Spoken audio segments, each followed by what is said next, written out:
അപ്പോൾ എൻ്റെ മാതാവ് എന്നോട് പറഞ്ഞ ചില വാക്കുകൾ ഒരു ഗാനമായിട്ട് ഞാൻ കഴിഞ്ഞ നാളുകളിൽ എഴുതി.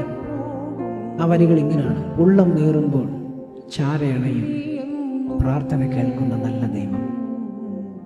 നമ്മൾ പ്രിയരെന്ന് കരുതുന്നവർ പലരും നമ്മളെ കണ്ടിട്ടും കാണാതെ പോകുമ്പോൾ നമുക്ക് അഭയം കർത്താവ് മാത്രമാണ്. കാരണം ഈ സ്നേഹം നമ്മളെ ആദ്യം സ്നേഹിച്ചു, അതിനുശേഷം നാം ഈ സ്നേഹത്തെ സ്നേഹിച്ചു. ഏത് സ്നേഹം? ദൈവസ്നേഹം. നമ്മുടെ അമ്മയുടെ ഉദരത്തിൽ ഉരുവാകുന്നതിന് മുൻപേ നമ്മളെ കണ്ട ഒരു വലിയ സ്നേഹം. ആ സ്നേഹം ഒരിക്കലും നമ്മെ കൈവിടത്തില്ല. ആ സ്നേഹം ഒരിക്കലും നമ്മെ മാറിപ്പോകത്തില്ല. പ്രിയരെന്ന് കരുതുന്ന പലരും നമ്മുടെ ജീവിതത്തിൽ നിന്ന് മാറിപ്പോയാലും ദൈവസ്നേഹം നമ്മെ വിട്ടുമാറാത്തതാണ്.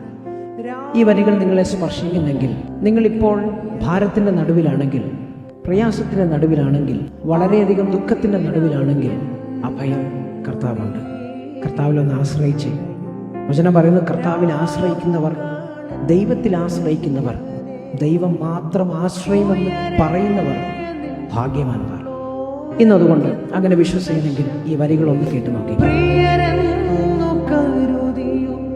കാണാതെ പോകുമ്പോൾ ഭയം നീയെന്നും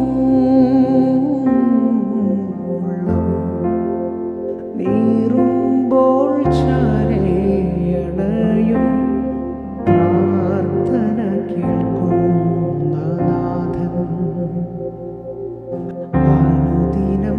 അനുദിനം എൻ കണ്ണുനീരിനാൽ നനയുന്ന രാവുകളൻ പ്രിയനേ.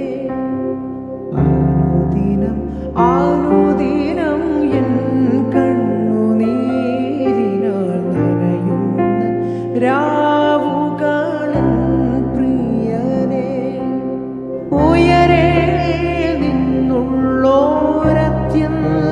ശക്തിയാൽ വാഴും എന്നുമേ. നീറുമ്പോൾ ചാരയണയും പ്രാർത്ഥന കേൾക്കുന്ന നാഥൻ. വിശ്വസിക്കാമോ? നമ്മുടെ പ്രാർത്ഥന കേൾക്കുന്നൊരു നല്ല ദൈവമുണ്ട്. നമുക്ക് വേണ്ടി മറുപടി തരുന്നൊരു നല്ല കർത്താവുണ്ട്. God bless you.